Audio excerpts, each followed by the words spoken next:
find a substantive. All right, we do have to defer all the other.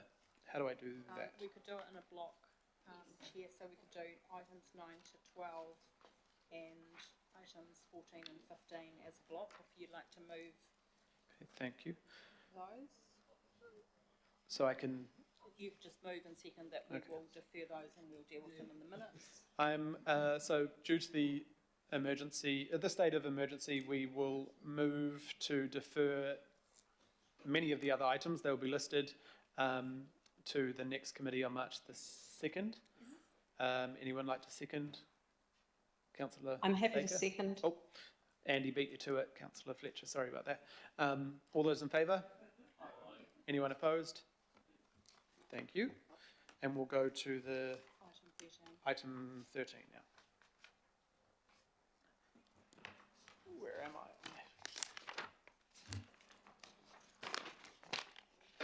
Right, so Warwick and Rose. Oh, you're already at the table. Sorry.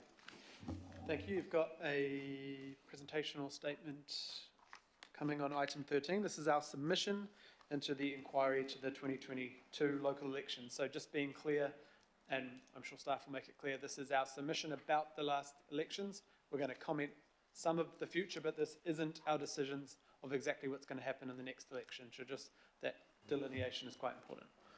Thank you. Tēnā koutou, Mr. Chair and members. As you've said, this is a draft submission that responds directly to the invitation from the Select Committee, which set out some specific issues that it wanted some feedback on. It's our intention to report later to you in March an evaluation of our own 2022 elections, and it's that time in March where it'd be appropriate to raise any issues you feel that we need to address locally. The structure of the draft submission follows the points that were set out by the Select Committee. So I just thought I would briefly give an overview of the draft submission itself in terms of those points. Under the heading of, so I'm reading now from the submission. Under the heading of low voter turnout, what we've endeavoured to do is provide the Justice Committee with data about the turnout in our area. May I make a point of order? Just a query at this stage. Is this topic really come under the delegations of the Planning, Environment and Parks Committee?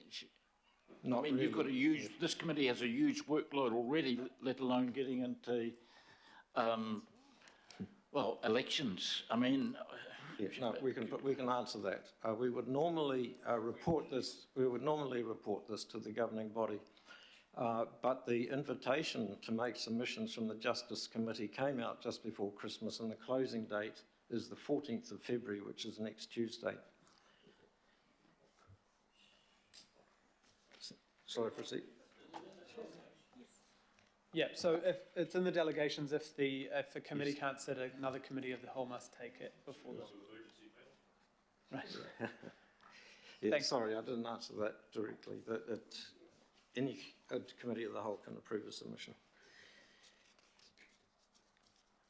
So under the heading of low voter turnout, we've included there a lot of data about the turnout in our area and the different parts of Auckland, making comparisons with the rest of New Zealand and globally.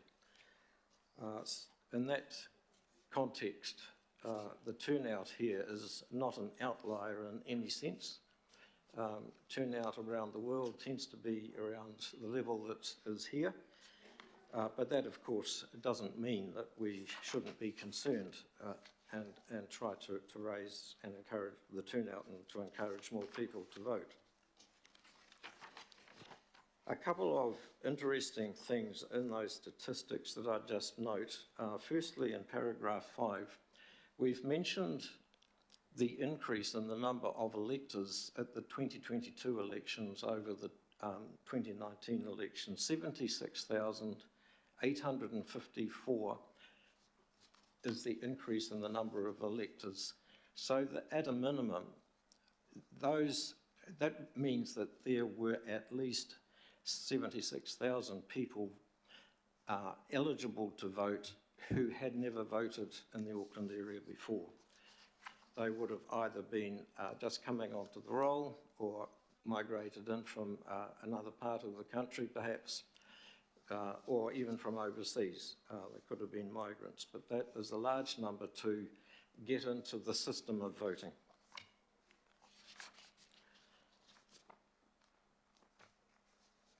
I also made a note to just let you know that in terms of the demographics of the turnout, our REMU unit has published a report from the statistics from the Electoral Commission, and in the last couple of days have placed that on Knowledge Auckland website if you're interested.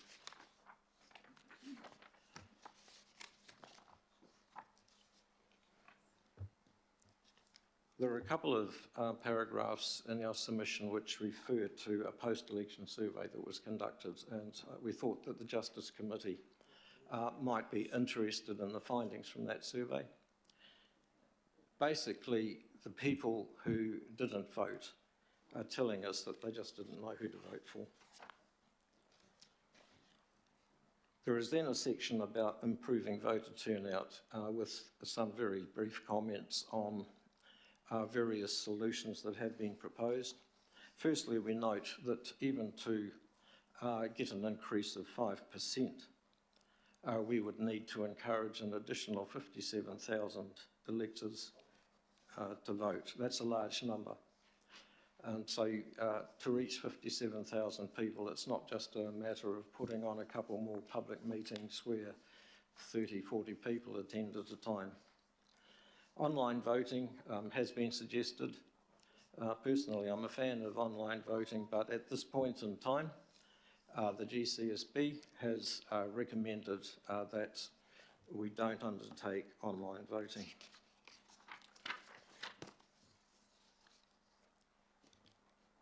Next is a suggestion about combining booth voting with postal voting. The legislation at the moment allows us to use postal voting, booth voting, or a combination. And a suggestion here is that we look at the combination. So we have noticed that some people make use of the 3-week postal period. They post their ballots in. There are other people who kind of leave it to the last day, election day. Many years ago, on election day itself, it was just really a wrapping up exercise, going around all the libraries, collecting the ballot boxes.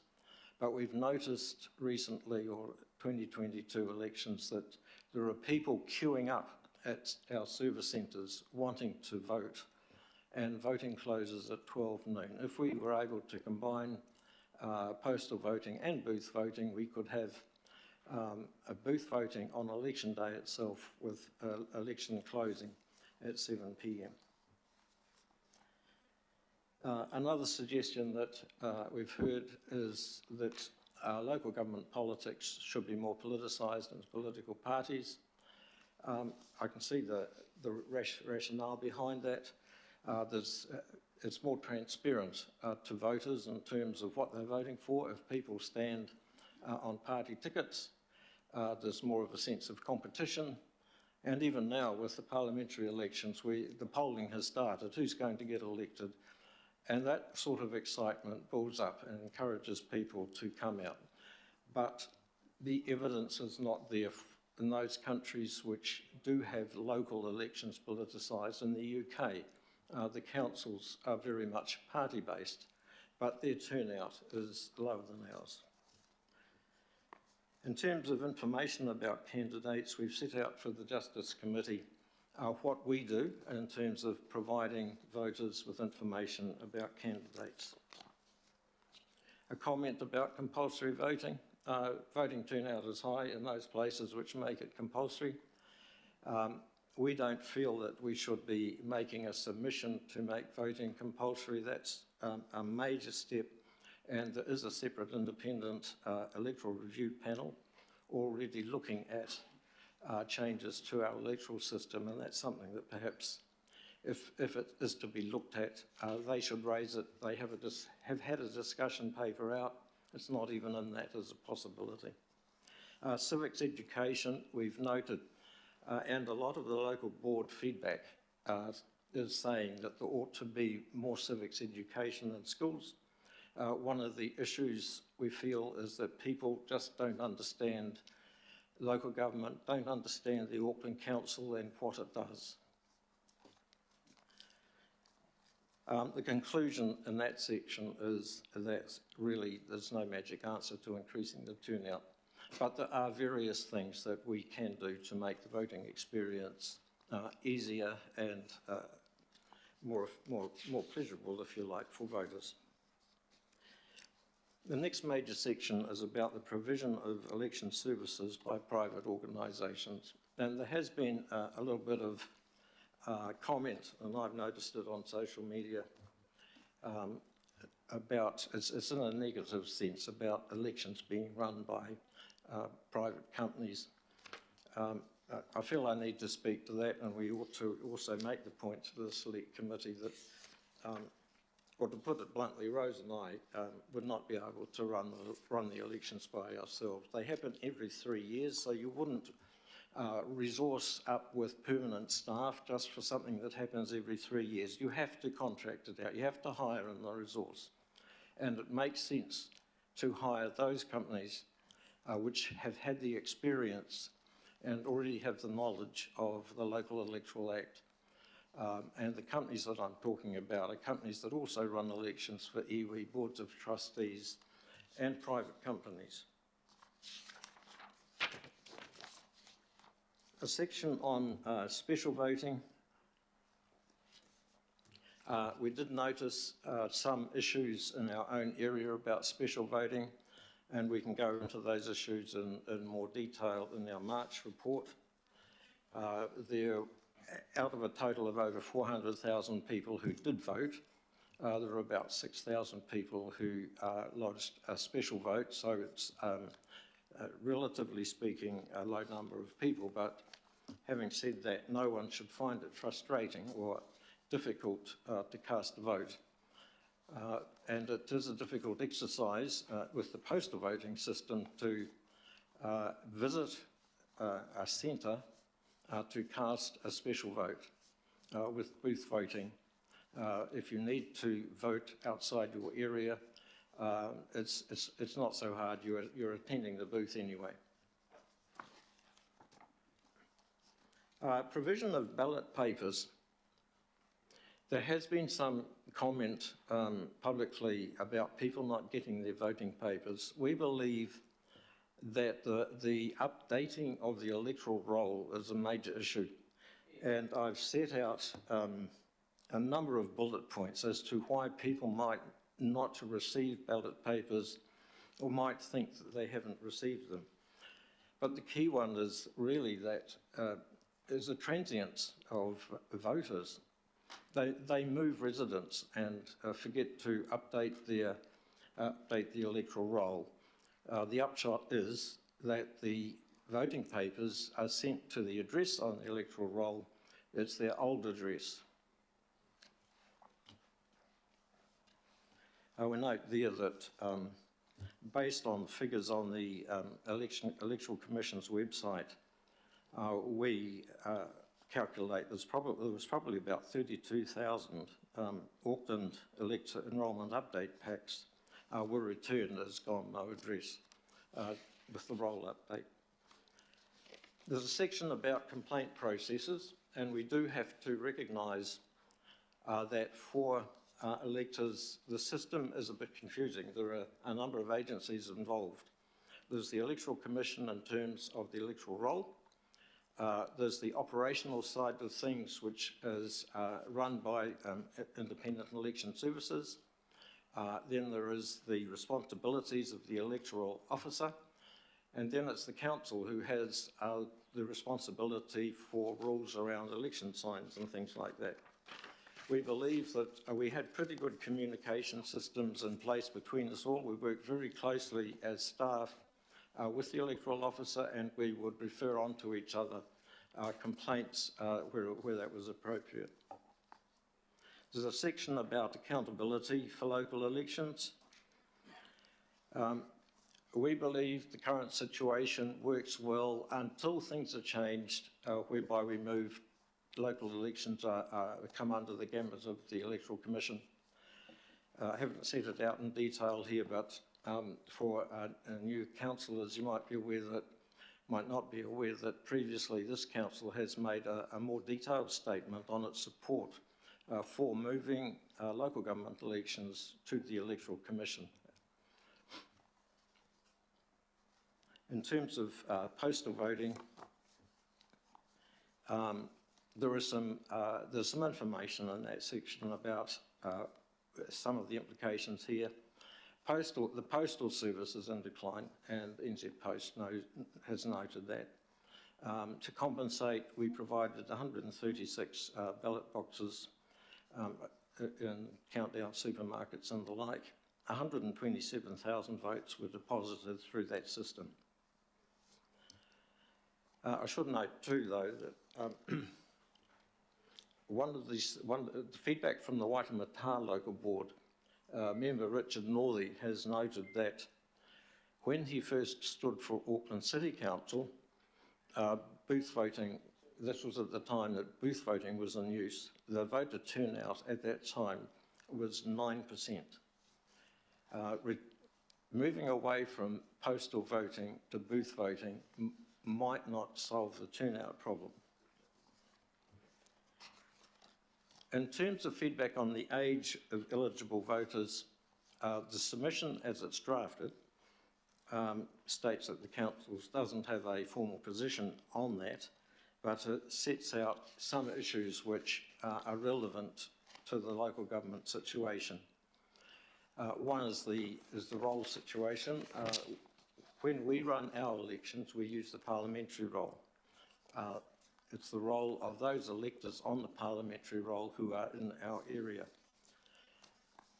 We also develop a ratepayer role. We have access to information about ratepayers because we have them on our databases. The submission as it stands states that it's preferable to keep that situation maintained.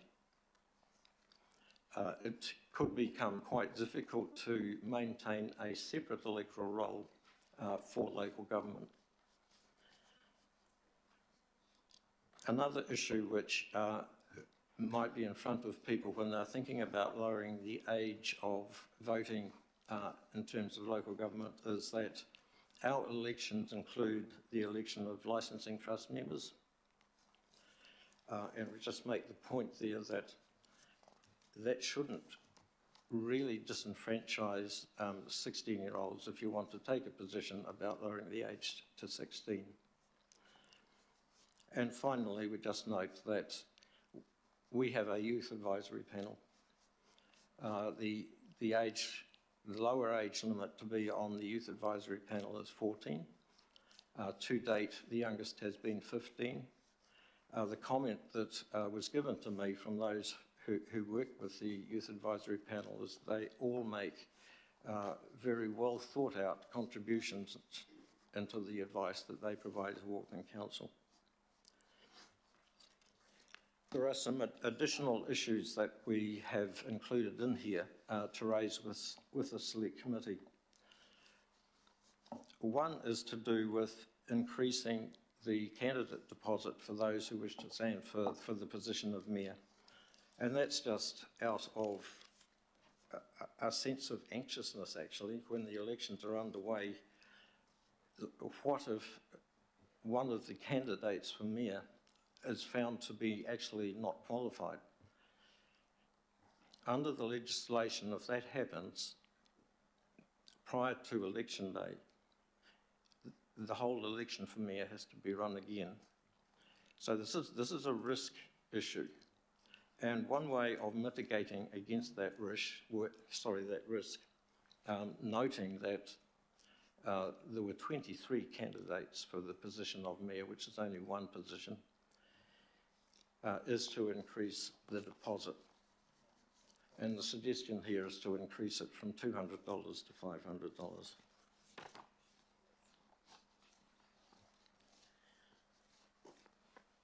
I'd like to come back now to the question of lowering the voting age. So I've suggested in the report that you may want to consider a position on that, and I believe the Chair has a recommendation to make. The report itself notes a couple of things that perhaps you might like to take into account. Just very briefly, the Human Rights Act sets out the prohibited grounds of discrimination. In terms of discrimination on an age basis, discriminating against anyone 16 years or older is prohibited. The New Zealand Bill of Rights Act guarantees that anyone 18 or over has the right to vote. There is a recent Supreme Court judgment found that the requirement to be 18 or over in the Electoral Act to be discriminatory without sufficient justification. If you research what ages apply to various activities, it's all over the place, is what I found. But what is relevant here maybe is that a person may leave home and work full-time at 16. In other words, it's no longer compulsory for them to be at school. Their education is, the minimum education that they've had up to the age of 16 is considered to be complete. One thing we should note though, unless this part of the legislation is changed, anyone who is qualified to vote must register, and it's an offence if they don't. And so lowering the voting age to 16 would mean that every person who is 16 or 17 must register or they commit an offence. I think I'll leave it there, Mr. Chair. Thank you very much. I have some questions. I just want to clarify, we will split out A and B to vote on, then C separately, and then D has to come separately in case, depending on what's, if C is supported or not supported. Yeah, so we'll just go to questions. Councillor Newman. Well, Chair, it's probably a question to you, I suppose, given that the officers have just advised that you're moving C. Can I just get clarity as to what role you're using for the purpose of codifying those 16-year-olds to be able to vote? Because you won't be able to use the parliamentary role. Sorry, what role I was? Well, in order to vote, you've got to be on electoral roll. So what role are you using? Because it won't be the parliamentary. Oh, as I understand it, Parliament is considering allowing 16-year-olds on the parliamentary roll to vote in local elections, but not central government elections. Is that correct? It's one of the. I think it's just at the moment the question is whether the voting age should be lowered to 16, and there is only one role. It's the parliamentary role. We use that role. So could you just clarify, Chair, what role are you using for the purpose of allowing those 16-year-olds to vote? Because the parliamentary role isn't your option. Is just we did not have a view. We can take a view. We can support the view or oppose the view as part of the submission to the Justice Committee inquiry. But what is the answer, Chair, when the committee asks you, all right, well, what role are you using? If you want to support 16-year-olds to vote, which role are you going to use to allow those 16-year-olds? The only role there is. That role doesn't include them. No, you need to have an answer to so it. then the law hasn't would. been well thought through. Okay. So, I'll reserve my right to comment. Councillor, it says we don't give a view. I said I'd give a view. I'm not compelling anyone to be of the same view. It will go to the select committee, who would then work out how that would be legally changed. Because one of the options they were considering was to put forward, as the Prime Minister said at the time, to put forward for local government elections first, if they were to change that based on the Supreme Court decision.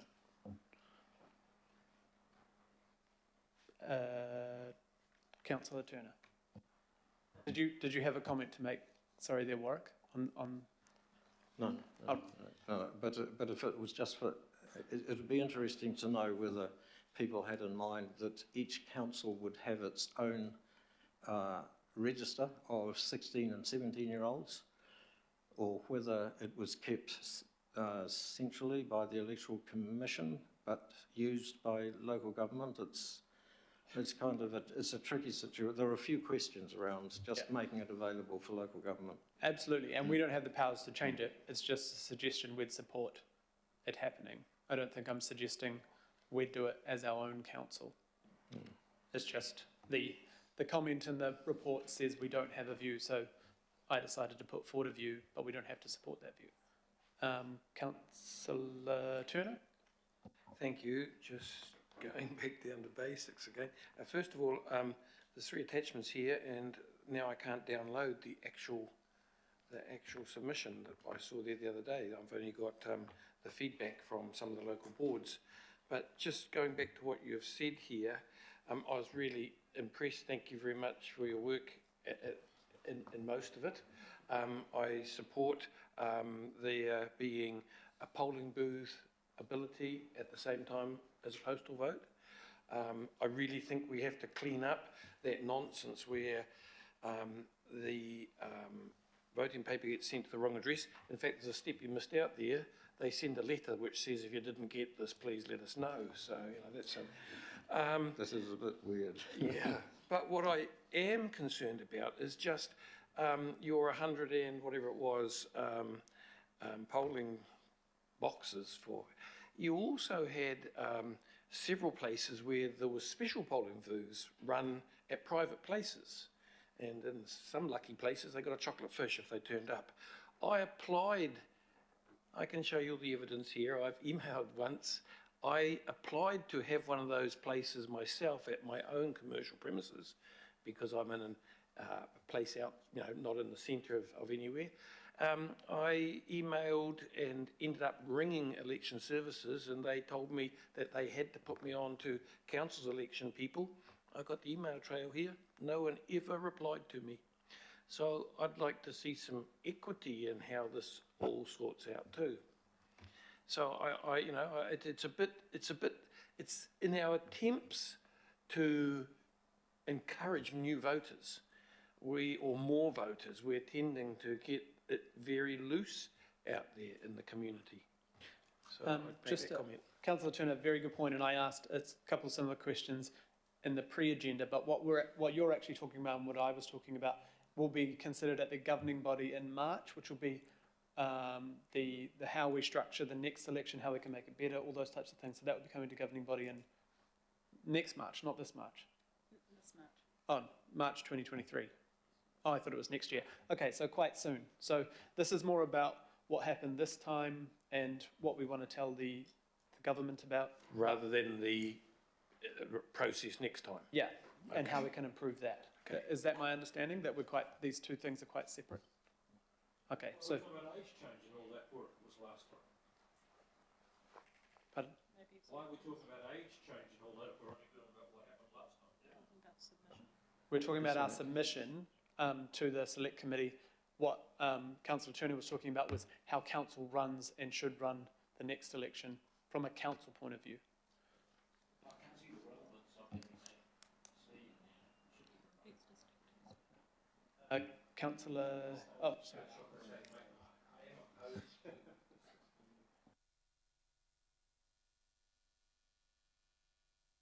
About having the it adjusted so that if you turn 18 within the period, you can vote. But I just, based again on the complexities of that 16-year-old vote, I just think it's somewhere we don't need to go. Thank you. Thank you. I did receive advice on Councillor Williamson's comments, which would mean that actually the vote would be lower than 16 because you'd incorporate 15 and a bit year olds to ensure you encapsulate everyone voting within that period. So it actually would include 16 and 17-year-olds. Councillor Henderson. Thanks. Before I begin with questions, I'll just make sure we are in questions and not comments, right? Cool, thanks. I've got a bunch of questions that aren't about 16-year-olds at all. I'll just come back to that bit on the debating time.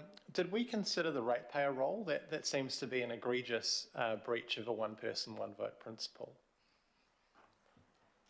In any election, everybody has only one vote. You can't have a ratepayer roll vote if you already have a residential roll vote. Okay, cool. Well, that's good. I've got other questions about that, but I'll leave that. Thank you for that advice. That's awesome. Okay. Have we considered tweaking the rules around treating? I know it's a big ask, but the democracy sausage stuff in Australia works very well. We can't do that legally here.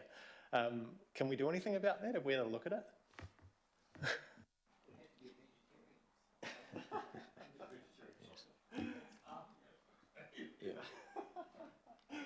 Some people like vegetarian sausages, not me though. Well, I remember Did we look at treating or? one recent by-election, we had a barbecue sausage sizzle thing out the front as people arrived, but it's okay for us to do that to encourage people to vote. It's the question of if a candidate does it, is it sort of like bribery? You know, I'll give you a sausage if you vote for me. Okay. Really, my feeling is that all of the offences actually do need to be looked at, say, by the Law Commission or some such, just for rewording, because those of us who have to administer the Local Electoral Act, sometimes we're scratching our heads as to what they actually mean. Okay.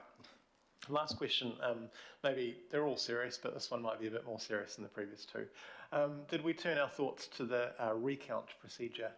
Because, you know, it's incredibly murky and in my opinion advantages those that have the resource to mount legal challenges and can unpick a fairly complex process where you're not really given upfront advice on how to do it. So did we look at that? I'm not sure I understand the issue. Is it the cost of doing it? The cost in the process is incredibly unclear for candidates that may wish to avail themselves of a recount. I suppose that's a point rather than a question, but did we consider that as something to give feedback on? Well, the answer to the question is no. It hasn't been raised as an issue with us, actually. Yeah. Oh, thank you.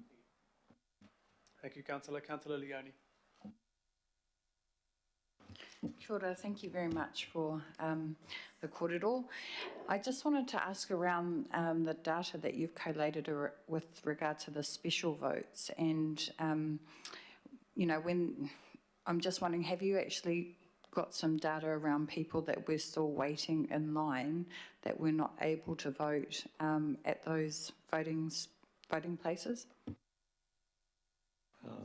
No, I don't know how we'd collect the data, but there was certainly anecdotal comments, and I saw a photo on Twitter of a whole queue just before 12 noon on election day outside Election Services office, and it went right down the stairs. People were leaving it right to the very last minute. So that was only on the last day, not Last day, yeah. on any of the other days. We haven't been able to collect any data on the other days. Through the chair, we're not aware of any queues on any other day than the last day, but that last day completely took us by surprise. And we'd provided lots of opportunities for special votes around the region. People took those up, which was great. But that last day, we were just overrun. It had never happened before. We've got some ideas about how we'll improve on that next time. Okay, thank you. Was any of the other information received from the local boards around use having, I know that we had the booths at the library, but being able to do special votes at the libraries? In terms of how we do it ourselves, again, that's another question for the March report. There was feedback that there weren't enough special voting places. For the 2019 elections, we did provide more special voting places, but what we found was that people would attend a special voting place outside of their area, and that special voting place wasn't stocked with the papers for the area that they needed, that was applicable to them. It was stocked with the papers for the area in which it was situated, and it was those sort of issues. So this time round we ran fewer special voting places, but they all should have a full stock of the whole 130 permutations, I think, of voting documents. 156 permutations. So there were boxes and boxes of each, so to get every permutation so that anyone could vote at any one of those was really what we tried this time. We believe now there is the ability for us to print a special voting paper from any library so that anyone can come to any library and get the voting papers they need. Other councils trialled that around New Zealand this election, so we'll be following up on that. It wasn't something that was available to us. Okay. Thank you, Councillor, and there'll be more discussion on that in the March committee. This is about what we want to tell government about our election and their inquiry on the elections across New Zealand. And any changes that need to be made to legislation, that's really what they're interested in. Yeah. So, I mean, if we do want to give feedback that the Electoral Commission should only do all that, not us, then maybe that's feedback. But there's a cost to that. Councillor Williamson. Well, thanks, Mr. Chairman. I just feel very bewildered. This is our response to the previous election and what went on and things that we think could have been better done or things that were wrong. No, so that... Sorry, the report to the March meeting will be about our own election. This submission is to the Justice Committee in terms of the feedback it's requested. Feedback about what has happened in our elections or what we want to happen in terms of changing for the future. Specifically, what they asked for feedback on was low voter turnout, provision of election services by private organisations with particular reference to special voting, provision of ballot papers, complaint processes, accountability for local elections and postal voting, and lastly, the age of eligible voters. Well, that doesn't line up with all of the others that are to do with things that happened, and this age thing is something about what you might do in the future. Correct. That's what they've asked for. In order to lower the voting age, you need to change legislation, and so the Select Committee is the Parliamentary Committee is the appropriate Okay, place. so let me make a couple of comments about the process that we have had. First of all, let me say that we've got to be very firm about electoral roll updating. It is ridiculous to send a letter to an address and say, if you're no longer there, please let us know. I mean, why don't you just leave a note for the milkman that says, if this blows away, leave 2 pints of cream? It's a ridiculous. What you need to do is start from scratch every time and get everybody to re-register for the electoral roll. That happens everywhere else. In the United States, all people around me all had to re-register to be able to vote at the coming election. To just send something that, and there is a very transient population. In the Pakuranga electorate, 1/3 of the electoral roll changes every election. That's how transient people are. So we've really got to make that strong, that it is just stupid to send a letter saying, if you're no longer there, please let us know. The second thing I'd like to know is about the contestability of supply of this service. It always concerns me. I only have said in Parliament once that the only thing I ever hated in life was monopolies. Someone's just turned me off. Okay. It's a good game. I said I didn't even hate my opponents, they were my opponents, but I hate monopolies because they can treat you dreadfully and you have no say about it. So if we're going to have a supplier of election services, how do we know that the contestability is good? How do we know the price they're charging? I mean, how do we have a comparative price to say, well, you are still way competitive with anybody else that's supplying? For example, if you wanted to get a spreadsheet from them of who's voted, which is a matter of pressing a button because it's all in their database, $35, $55 for each time you wanted to get it for just your ward. No, yeah, for your local board. For your local board, for each local board. If you had more than one local board, you'd have to pay for more. So it just seemed to me there was a bit of a monopoly service there, and we keep hiring them, and I want to know, how do we know it's competitively priced, and why isn't there at least a bidding type system? The third thing that I found just galling was the lack of enforcing of all the rules that you have to follow. I'm really happy to say no rules. Just do what you like. I'd prefer that. But when you get told you have to have your phone number on a hoarding so that people can get in touch if they're damaged or what, and your opponents don't, and you report it, and no one does anything about it, and then you report it again, and you try to elevate it, and right through the election, I've got photos of all of our opponents' hoardings, not a single contact or phone number on them. But no one did anything about it. Yet you got fined once for what? Back in Manukau. Yeah, well, for what? Not having something on your hoarding or No, I something? didn't have something on my hoarding, Yeah. and then they took it away, and I had to go all the way. And you got fined for it. So if we're going to have rules about signage and treating, one of our opponents was in the main street of Howick with the back of a utility open serving coffee to everybody that wanted to come by as they gave them a leaflet. And free coffee. And I just think, I'm okay with that.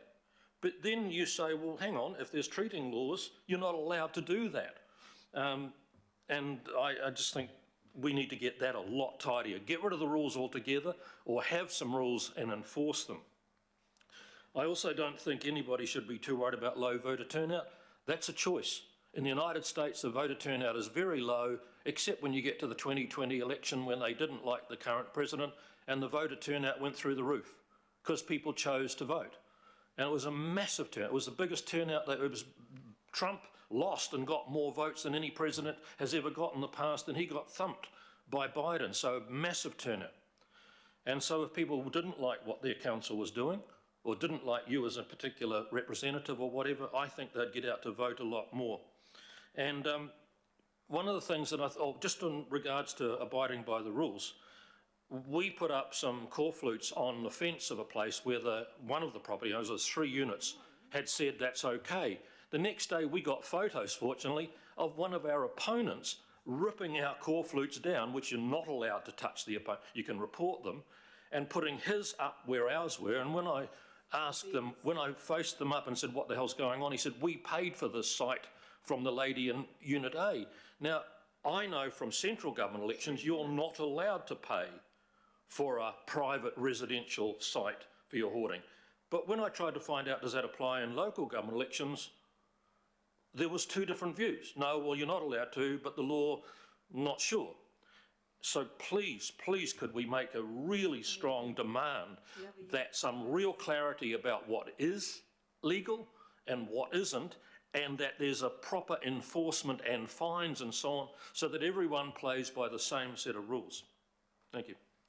Thank you, Councillor Williamson. Those are really good points, and I think even though a couple of them probably go on to March, but some of those are very clear around our submission should be asking for clarity for rules across the country instead of potentially very confusing myriad of rules that don't have teeth, I guess.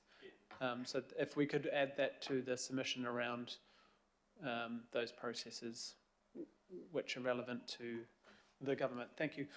Councillor Walker.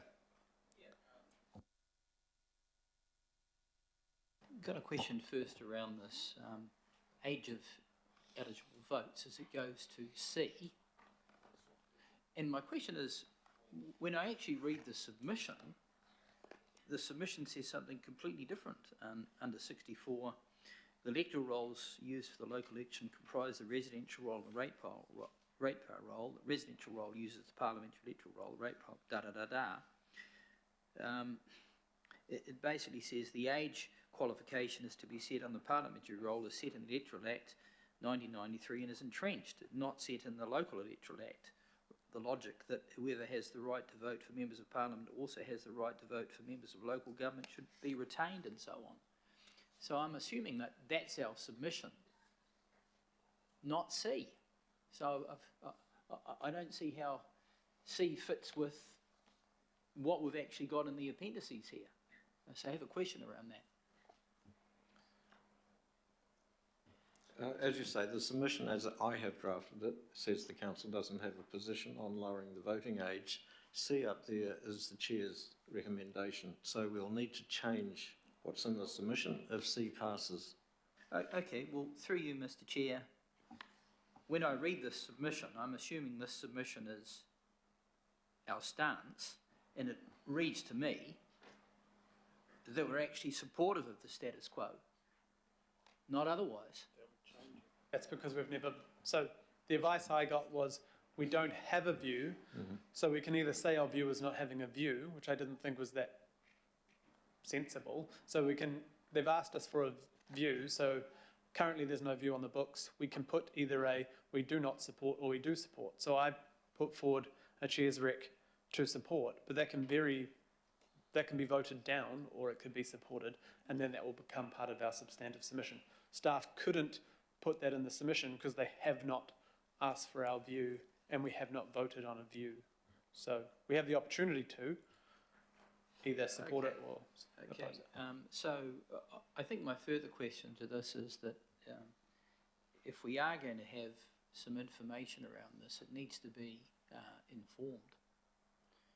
And I would expect, for example, that the total absence of any civic education, total absence, is significant throughout primary, intermediate, secondary, tertiary education. Total absence. Perhaps contrast that with what occurs in other areas, particularly the United States and the UK and throughout many European countries. So that form of information would be useful, because otherwise comparisons aren't valid if the other relevant information is not there. Okay, and you can even go further and take places in Italy where even younger people are able to vote around things, but they've had that form of civic education for literally hundreds of years. So I just make that point. I would like to be very informed, and we need to ask ourselves around civic education and civics, because it's part of an overall civic strategy. Make a recommendation for something on civics. So are we in a position to make a recommendation around civics as it goes to what's being proposed here, Mr. Chair? Absolutely, and we have done so before, and Councillor Watson, I think, has been a big champion for that over the last time we put a submission in, so that can be part of our submission. Okay. It's already in the draft. It's already in there. Yes, under the section about improving voter turnout, we've got a paragraph on civics education. The local board feedback will be appended to our submission, and all of the feedback I've received so far from local boards mentions civic education as key. Okay, the other question I've got around voter turnout goes to a number of things that I would describe as incredibly basic.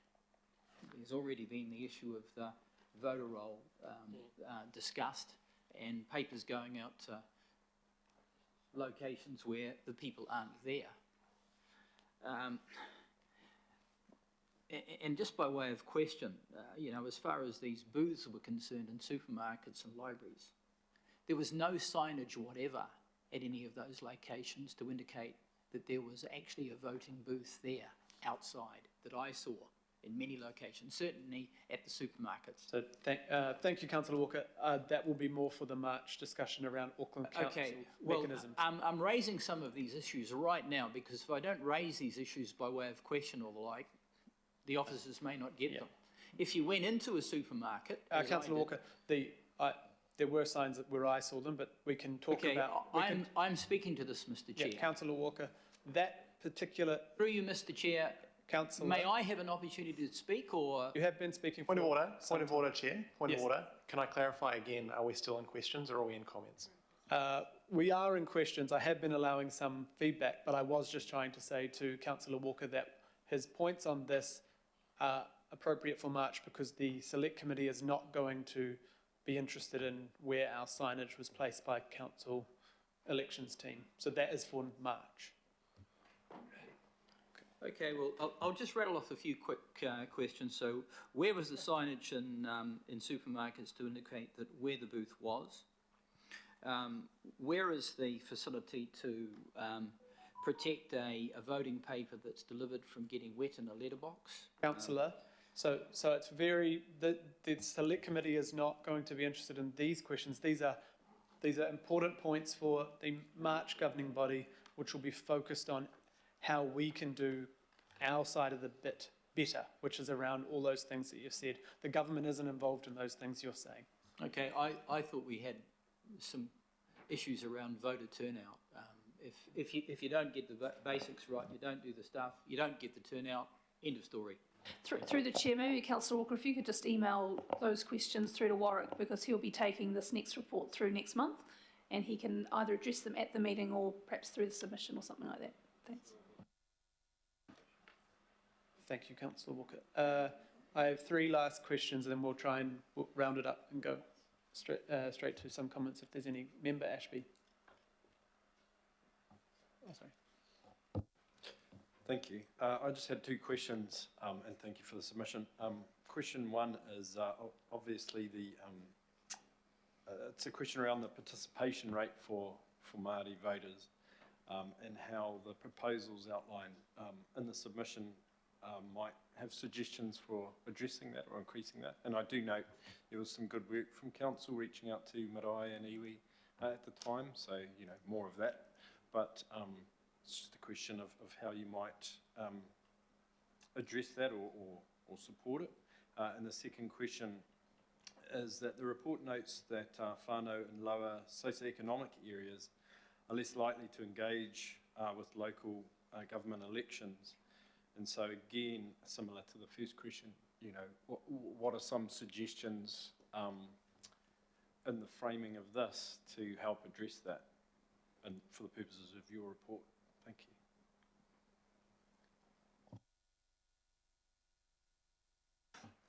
I think we'd like to know the answers as well. And we don't have any specific suggestions in terms of encouraging more people from lower socio-economic areas to turn out. In terms of the first question about the demographics of those who voted, I mentioned that the REMU have done an analysis, and that report is on Knowledge Auckland, and it specifically analyses the turnout by people of Māori descent. You mentioned also that you have some suggestions about how we might reach out to marae better, I think. So we'd be happy to receive those perhaps offline. Yeah, thank you. I guess the crux of what I'm trying to drive at is yes. Māori as a specific cohort in elections, and then the people of lower socioeconomic cohort tend to, well, the first question is there a correlation between those two? And what are the, I guess I can go back and look at that REMU report, but I guess what I'm driving at is, there's a range of suggestions like increasing from $200 to $500 for a mayoral candidate and things like that. I'm just wondering if there's something missing or something we can add to try to, and I appreciate it's a difficult question to answer, but I just didn't really see those reflected strongly in the set of recommendations. So.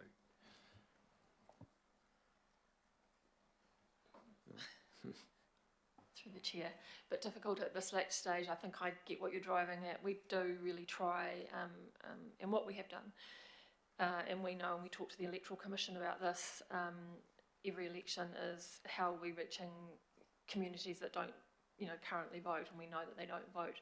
So we'll continue to work with the Electoral Commission on that, but we really drive our community partnerships that we already have. Having Māori staff on council really helps who get out and help us with getting out and get those messages out to marae and iwi entities. So we'll just keep doing that, but in terms of the submission, it's a bit hard. But I do take your point on board that I think what we'll do is just append our Knowledge Auckland report for them so that they've got visibility of what of the voter turnout so that they can see that for themselves. But we work really closely with the Electoral Commission to drive that participation. Thank you. Member Ashby, Councillor Watson, questions? Yeah, thanks, Mr. Chair. So the Justice Committee is looking for response to these specific things, and one of them is the provision of ballot papers. So I assume that is the book includes the booklet of candidates too. That's included in that ballot papers. Yeah. Okay. So I'm just wondering. I mean, I know we've got this thing coming up in March. I think the pamphlet, the candidate information is substandard in a number of ways. Particularly as it goes to the photos of candidates, what happens in the submission of those photos sometimes, so they do their own cropping and stuff. I mean, it might sound petty, but given how superficial the election is, I find that candidate book lacking, both in terms of the set out, the layout, so it's ease of reading through, so we got rid of all the health board people. So is this an appropriate forum to make a comment about lifting the game on the candidate book? So the images are bigger for people, the layout is easier for people to navigate. It got easier just because it was taken out. It's still suboptimal. Some candidates have their bios split between different pages. So that sort of detail that a candidate certainly notes and knows has some potential effect given how cursory a lot of people's response is. Is this an appropriate forum to raise that sort of comment? It is probably more for March, but I think we could mention it as standardisation across the country if that's something the government would impose. I'm not sure. Yes, I'm wondering if there's a legislative implication in it. I tend to, we agree that what is in the candidate booklet isn't sufficient for voters, and so we provide an opportunity for candidates to provide additional information on the website. Yeah. But in terms of how legislation might be changed, there's a current limitation of, is it 150 words or something? Maybe that could be looked at. I guess, and my final question, I'll try and make it quick, and it goes to the bigger question of lower voter turnout. It doesn't take very much to turn people off, we know that, or to not bother too much. So even I know that people are talking about the election signage, is it within the scope of this inquiry to make some guideline or determination for local authorities to provide adequate and appropriate areas for signage? Because just to give an example, in our ward this time round, I know this is appropriate to March, but it has a wider issue here.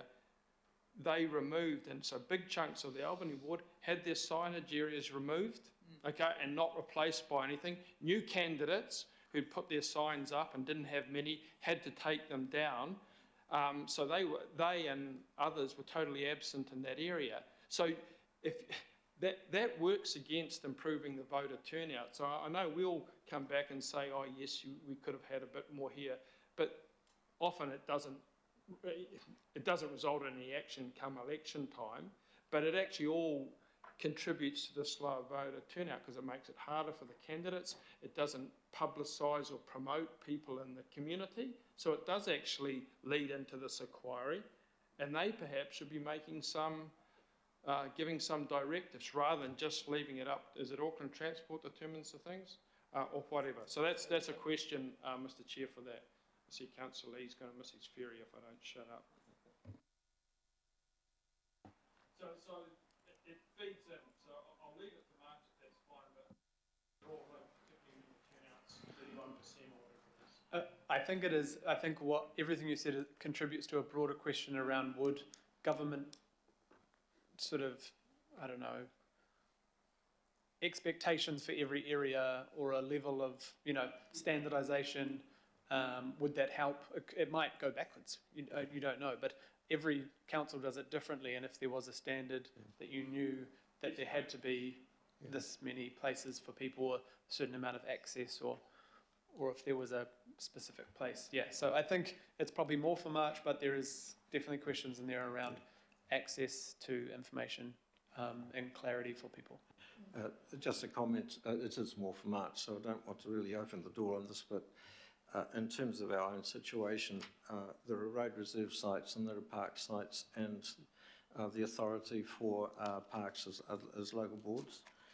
So we tend to ask the local boards if they want to add additional sites for election signs. Cool, thank you. Last two questions, Councillor Fletcher. Thank you. Democracy is important. And may I ask my question, couching it with it is not intended to be disrespectful in any way, but normally this would be dealt with by the governing body. I've heard the explanations because the governing body is our highest body. Did anyone apply? Because sometimes it seems like Parliament is a bit tone deaf to Auckland. Did anyone ask, in light of the floods and the extension to the state of emergency, whether we could extend the date for our submission? The answer's no. Not on this one, we did Perhaps ask. that's something we should... Yeah. We did ask to extend the RMA and got that ability, but I think because this was already locked in and still able to be, this was coming to the committee before. Okay, the no, look, storm. it's fine, but there is, you know, it is one of those occasions when it should go to the governing body because it is, I mean, it's just the appropriate body to deal with something as fundamental. And there's a whole heap of issues around legislative standardisation and other things that we potentially could have dealt with there. But I don't want to delay things. And I just want to foreshadow in advance, because I won't speak again, that I can't support C, and I'd like a vote on that, please, a division. Thank you, Councillor. Councillor Baker. No, that was my going to be my question in regard to how we dealt with C, because don't want to hold things up because the next election is a damn sight closer than it was when we started. Thank you, Councillor. Good point. And yes, I said at the early point of the session that we'll take A and B, and then we could take C separately. We still have to take D separately in case it changes the submission. Right.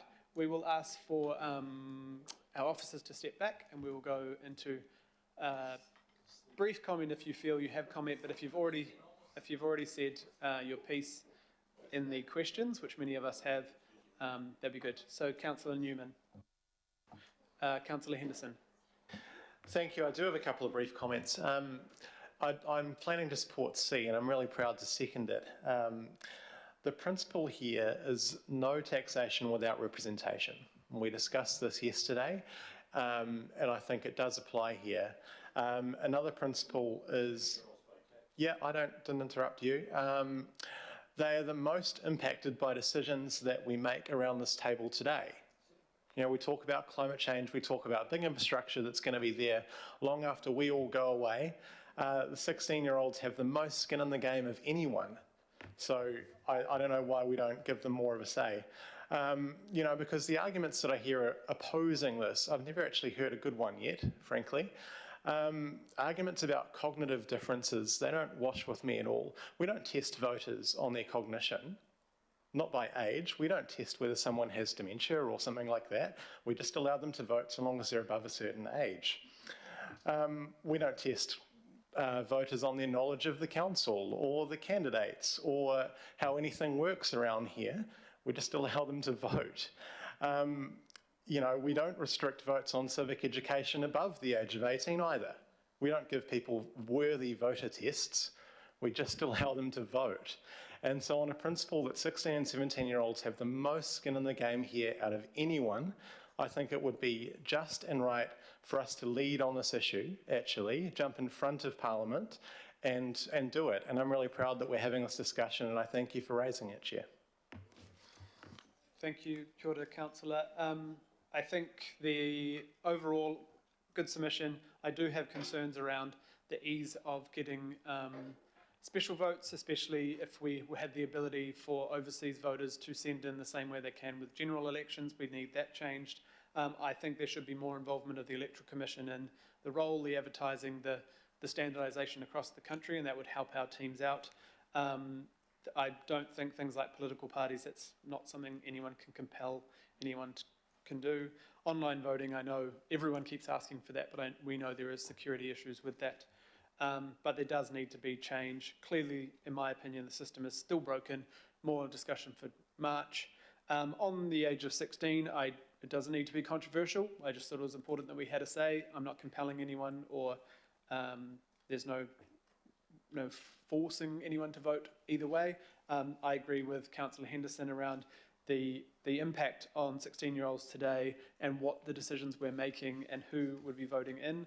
Councillor Williamson in another discussion had a good point that some people don't vote just based on where their birthday falls, maybe until they're 20 or 21. So that would give everyone the vote by the time they're 18 or 19. So everyone would have that early say. A lot of people, a lot of the evidence says if you vote the first time you're able to vote, you generally become a voter for the rest of your life. If we're able to compel and encourage people to understand the system through civics education while they're at school, understand when voting is, and then they come out and they can vote in that period, I think that's a good thing. But my main reason is the same as Councillor Henderson. I have not heard a good reason against allowing 16-year-olds to vote.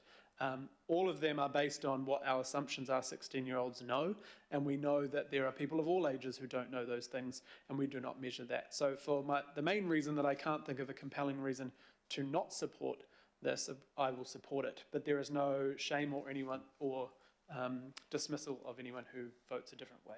So we will vote on A and B just by voices. All those in favour? On A and B? Yeah, so A and B, all those in favour? Anyone opposed? Right, and we've asked for Councillor Fletcher, and I agree, I was going to say that too. We've asked for a division on C. So this is about, sorry. Sorry, thank you, Chair. Members are voting on clause C by division. Chair Hills. In favour. IMSB member Ashby. Aye. Councillor Baker. No. Councillor Dalton. For. Councillor Darby. For. Councillor Fletcher. Opposed. Councillor Henderson.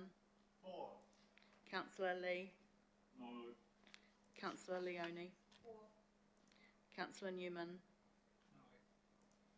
Councillor Stewart. No. Councillor Turner. No. Councillor Walker. No. Councillor Watson. No. Councillor Williamson. No. Thank you. That vote was last 9-6.